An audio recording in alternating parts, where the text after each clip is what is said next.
welcome to Do It Like a Dancer. This is the first part of a two-part series where I'm breaking down the most fundamental two steps of ballet technique, the plie and the tendu. I've been trying to make this video for like weeks, and this is actually the fourth time I made it, but let's hope that this time is the good one. Basically, this series is for absolute beginners, people who've never done a ballet class in their life but really want to learn. But it could be also really useful for people who are trying to improve, they're not sure what they're doing wrong, or they just want to make their technique stronger. So what we're going to do today is look at the plie. Now the thing about the plie is half the battle is how you're standing.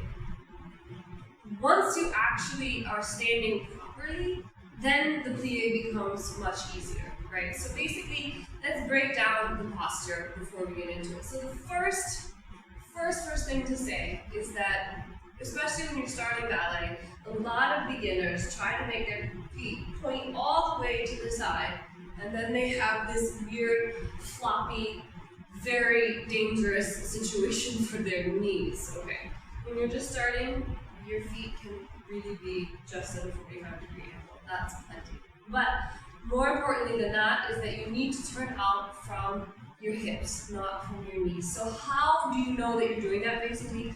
One good way is to sit on the floor and turn out your leg, and if you feel that your hip is moving, right, your buttocks are kind of wiggling around a little bit underneath, then you know that you're using your hip socket, right, and you're not using your knee. That's the same thing, like you can actually see and feel when you turn your foot out that something is working in your hip, right? So your rotator muscles are at the base of the buttocks, which is why ballet dancers tell you to squeeze your butt, but they don't tell you why, right? So you turn out from your hips and you're squeezing your rotator muscles, which you can find by kind of bending your knees and then like trying to turn your knees out from your hips and then squeezing as you stand up. That's the best way I can describe it. All right, now the next thing you need to notice is where are your feet? So a lot of beginning dancers, I see them standing like this, right? Where they're actually way on the inside of their feet. This is especially people who have less of an arch, right? So they can stand a little bit like this, and you can see what it's doing to the ankles. Right, so take a minute to stand in parallel and just kind of play around with like, you know, where your feet are, if your weight is on your feet. And then find that middle ground where your ankles are not dropping and you're just really standing up with the bones kind of pulling straight up, right? That is where you need to be. Last thing you need to check is where is your pelvis and your torso. All right, so your pelvis, you've never seen a skeleton. It's kind of this weird bowl-shaped like thing. Let's think of it like a Tupperware. All right. A lot of ballet teachers say like, think of your hip bones as headlights and they need to be pointing forwards. Okay? Fine. Think about it like a Tupperware and it's full of soup, right? If you tip your Tupperware either way, then all the soup goes everywhere and it's not right.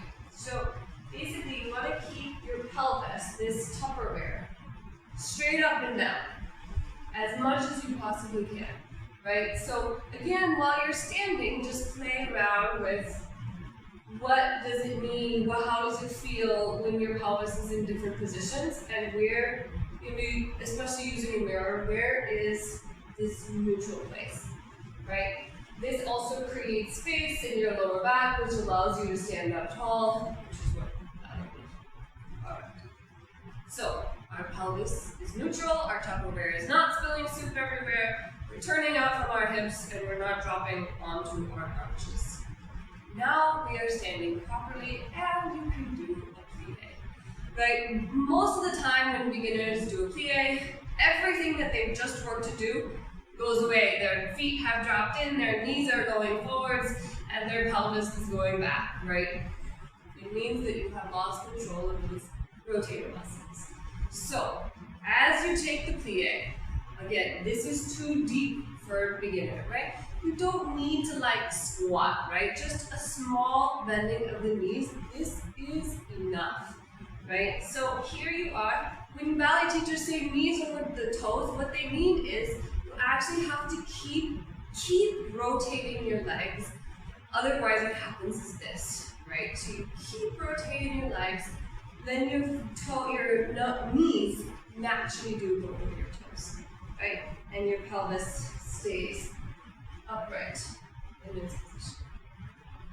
And you stretch without doing this again. Everything in the plie and ballet technique is about maintaining your tongue awareness. And that's really it. The plie is the basis for so much in ballet, so it's a good idea to take the time to work on it and make sure that your technique is solid in this step before moving on. If you have any questions about this or something else is happening and you're not sure why, let me know in the comments and I'll try to sort it out for you. Otherwise, don't forget to do all of the various YouTube things, and a huge thank you to all my patrons who make this work go on. You guys rock my world. Do all the YouTube things, and I will see you next time. Bye-bye!